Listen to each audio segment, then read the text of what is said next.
बिहार सरकार ने स्पष्ट रूप में, बिहार पब्लिक सर्विस कमीशन ने भी वैसे लोगों को धमकाया है, धमकाने का काम किया है कि जो हिंदुस्तानी अवाम मोर्चा सेकुलर के अदालत में जाएंगे उनको हम भविष्य में परीक्षा से वंचित कर देंगे। हमारे पास दर्जनों साथी आए हैं जो अभ्यर्थी हैं, लेकिन उसमें देखा गया है कि प्राय 4-5 प्रकार का प्रॉब्लम सब लोगों ने सुनाया है जो कॉमन है। यानी कि अगर 2 दर्जन आदमी आए हैं तो 2 दर्जन समस्या नहीं है, समस्या 10-5 ही है जो सबके साथ है। उसको हम पहले आपको सुनाना चाहते हैं। बिहार पब्लिक सर्विस कमीशन ने 10,000 लोगों का नाम डिस्क्वालीफाई कर दिया था कि ये लोग क्वालिफाइड नहीं है और जो रिजल्ट होना चाहिए था 1,10,000, लेकिन 1,20,000 को कैसे दिया जा रहा है फिर नौकरी, जो हम पूछना चाहते हैं बिहार सरकार से और बिहार पब्लिक सर्विस कमीशन से। यानी 10,000 को बैकडोर से पैसा लेकर के ये लोग बहाल कर रहे हैं कि आखिर 10,000 हमारे उम्मीदवार को उन्होंने छांट दिया था, तो फिर 1,20,000 कैसे नियुक्तियां बांटी जा रही है। ये बिहार के लोगों को वास्तविक 25,000 या 30,000 लोगों को ये नियोजन दे रहे हैं, तो बिहार के लोगों को 20-25,000 का नियोजन दे करके इतना ढोल बजा रहे हैं और इतना गांधी मैदान में ये किया गया है। और जब 3,70,000 को नौकरी दी गई थी तो कोई ढोल नहीं बजाया गया है।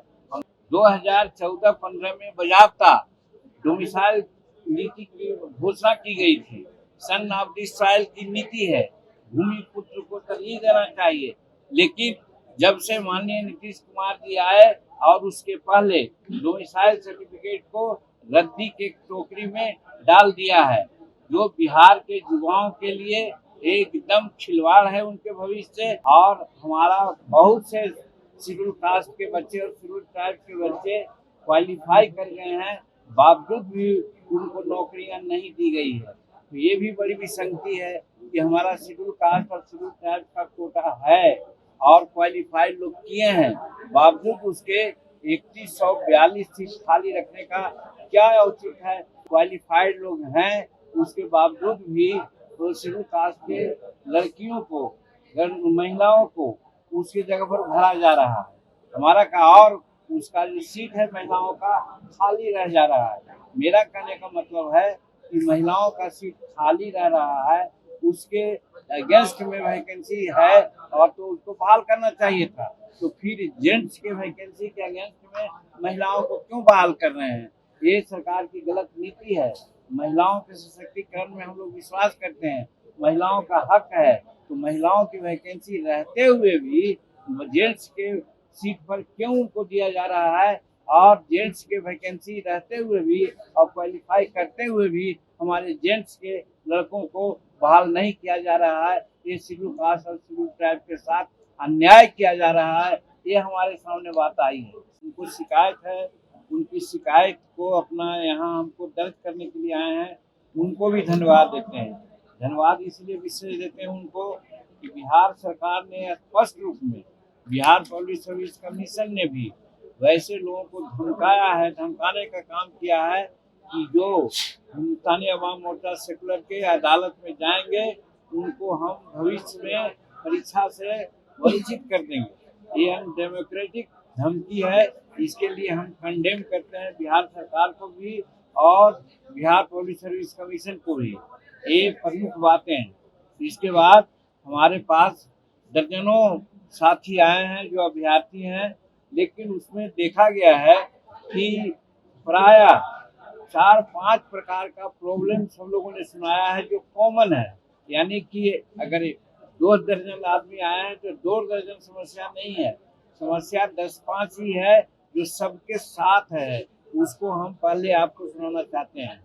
सबसे पहली बात ये कहना चाहते हैं कि आज 1,20,000 लोगों का ये प्रमाण पत्र बांटने जा रहे हैं, और जैसा मालूम हुआ है बिहार पब्लिक सर्विस कमीशन ने 10,000 लोगों का नाम डिस्क्वालीफाई कर दिया था कि ये लोग क्वालिफाइड नहीं है, और जो रिजल्ट होना चाहिए था 1,10,000, लेकिन 1,20,000 को कैसे दिया जा रहा है फिर नौकरी, जो हम पूछना चाहते हैं बिहार सरकार से और बिहार पब्लिक सर्विस कमीशन से, यानी 10,000 को बैकडोर से पैसा लेकर के इन लोग बहाल कर रहे हैं, भाई भतीजा बात करके बहाल कर रहे हैं, या फिर बाहरी लोगों को मौका देने के लिए वो 10,000 को एडजस्ट कर रहे हैं। तो ये मेरा चार्ज है जो हम लिख करके ऑलरेडी दिए हुए हैं अध्यक्ष को भी और माननीय मुख्यमंत्री को। तो इस पर भी आप लोग तवज्जो देंगे। और ये बहुत बड़ा एक शिकायत हम लोग का है कि आखिर 10,000 हमारे उम्मीदवार को उन्होंने छांट दिया था, तो फिर 1,20,000 कैसे नियुक्तियां बांटी जा रही है? इसमें गड़बड़ है। इसमें लोग चाहते हैं कि मांगते हैं सबूत, तो इसका सबूत से बढ़कर के क्या हो सकता है? ये मैं पूछना चाहता हूँ सरकार से और जो हमसे मांगते हैं सबूत उनसे। और दूसरी बात कि आज बहुत ढोल बजाया जा रहा है, बहुत उत्साह मनाया जा रहा है कि 1,20,000 को हम लोग नियुक्ति पत्र बांटे हैं। आप लोगों को भी पता होगा कि जब एनडीए सरकार थी तो 3,70,000 लोगों को नौकरी दी थी, तो इतना ढोल नहीं बजा था। और जब 3,70,000 को नौकरी हम लोगों ने दिया था एनडीए की सरकार में, तो उसमें सभी बिहारी थे। और आज हम चार्ज करते हैं 1,20,000 जो बहाली ये लोग कर रहे हैं, उसमें 48,000 वैसे लोग हैं जो ऑलरेडी नियोजित हैं, वो नियोजित शिक्षक हैं। तो फिर 48,000 को अलग से नौकरी देने का ये जो ढोल पीट रहे हैं, ये फार्स है। तो कहने का मतलब मात्र 72,000 को नौकरी की कवायद हुई है और उसमें भी 50% के आसपास बाहर के लोग हैं। तो कहने का मतलब ये बिहार के लोगों को वास्तविक 25,000 या 30,000 लोगों को ये नियोजन दे रहे हैं। तो बिहार के लोगों को 20-25,000 का नियोजन दे करके इतना ढोल बजा रहे हैं और इतना गांधी मैदान में ये किया गया है। और जब 3,70,000 को नौकरी दी गई थी तो कोई ढोल नहीं बजाया गया है। हम कहना चाहते हैं कि एनडीए की सरकार, ये एनडीए के लोग बात करने में विश्वास नहीं करते, काम करने में विश्वास करते हैं और काम करते हैं उसको बहुत प्रचार नहीं करते हैं। और ये लोग काम करते नहीं है लेकिन उसको प्रचारित करते हैं, ये हम चार्ज करते हैं इन लोगों को। और इसमें एक बात और है, यहीं पर बात उठती है, 2014-15 में बाज़ाब्ता डोमिसाइल नीति की घोषणा की गई थी। सन ऑफ डिसाइल की नीति है, भूमि पुत्र को तरजीह देना चाहिए। लेकिन जब से माननीय नीतीश कुमार जी आए और उसके पहले डोमिसाइल सर्टिफिकेट को रद्दी के टोकरी में डाल दिया है, जो बिहार के युवाओं के लिए एकदम खिलवाड़ है उनके भविष्य से। हम मांग करना चाहते हैं कि आज बिहार के नवयुवकों के भविष्य के साथ खिलवाड़ कर करके बाहर के लोगों को ला रहे हैं। डोमिसाइल विषय पर जो नीति नहीं है, इसके चलते ये गड़बड़ियां हो रही है। इसलिए डोमिसाइल नीति अपनानी चाहिए और सन ऑफ डिसाइल की नीति मानते हुए बिहार के बच्चों को तरजीह देना चाहिए जो नहीं दे जा रहे हैं।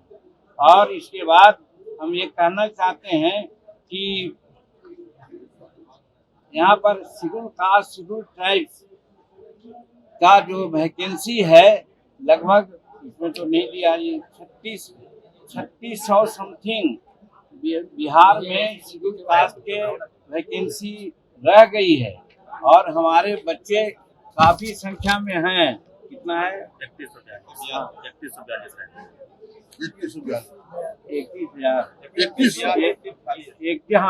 31,042 सीटें खाली है।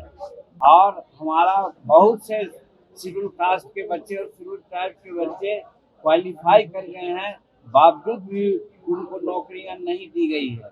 तो ये भी बड़ी विसंगति है कि हमारा शेड्यूल कास्ट और शेड्यूल ट्राइब का कोटा है और क्वालिफाइड लोग किए हैं, बावजूद उसके 3142 सीट खाली रखने का क्या औचित है, ये हम बिहार सरकार से जानना चाहते हैं। और दूसरी बात इसमें और कही जा रही है कि शेड्यूल कास्ट के जो जेंट्स का पद है वो खाली है, क्वालिफाइड लोग हैं, उसके बावजूद भी तो शेड्यूल कास्ट के लड़कियों को, महिलाओं को उसकी जगह पर भरा जा रहा है। हमारा का और उसका जो सीट है महिलाओं का खाली रह जा रहा है। मेरा कहने का मतलब है कि महिलाओं का सीट खाली रह रहा है, उसके अगेंस्ट में वैकेंसी है और तो उसको बहाल करना चाहिए था। तो फिर जेंट्स के वैकेंसी के अगेंस्ट में महिलाओं को क्यों बहाल कर रहे हैं? ये सरकार की गलत नीति है। महिलाओं के सशक्तिकरण में हम लोग विश्वास करते हैं, महिलाओं का हक है। तो महिलाओं की वैकेंसी रहते हुए भी जेंट्स के सीट पर क्यों उनको दिया जा रहा है, और जेंट्स के वैकेंसी रहते हुए भी और क्वालिफाई करते हुए भी हमारे जेंट्स के लड़कों को बहाल नहीं किया जा रहा है। ये शेड्यूल कास्ट और शेड्यूल ट्राइब के साथ अन्याय किया जा रहा है। ये हमारे सामने बात आई है।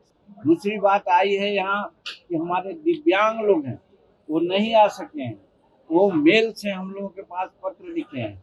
उन लोगों का कहना है कि उन लोगों का भी सीट खाली है और उनको बहाल नहीं कर सकेंगे, और वहाँ पर भी आरक्षण नहीं है। इसलिए एससी, एसटी, ईबीसी और बीसी की तरह वो लोग दिव्यांग लोग भी चाहते हैं कि उनका आरक्षण हो। हम भी हिंदुस्तानी अवाम मोर्चा सेकुलर की तरफ से मांग करना चाहते हैं बिहार सरकार से कि दिव्यांगों ने जो हम लोगों को पत्र के माध्यम से सूचना दी है, उनकी मांग जायज है, उनका भी आरक्षण होना चाहिए। और उसके बाद उनका कहना है दिव्यांग लोगों का कि हम काबिल हैं, हमारे पास अर्हता है, तो फिर दिव्यांग कोटि में हमको क्यों बहाल किया जाता है? वो जब हर तरह से सक्षम हैं और जनरल में या शेड्यूल कास्ट के जनरल में जब उतना नंबर उनको है, तो दिव्यांग कोटा में क्यों उनको रखा जा रहा है? उनको जनरल कोटा में बहाल कर दिया जाता और उनके सीट को अन्य दिव्यांगों के से भरा जाता, तो अधिक से अधिक दिव्यांग समायोजित होते। ये हम कहना चाहते हैं और ये हमारा कमीशन ने नहीं किया है, ये हम चार्ज करते हैं।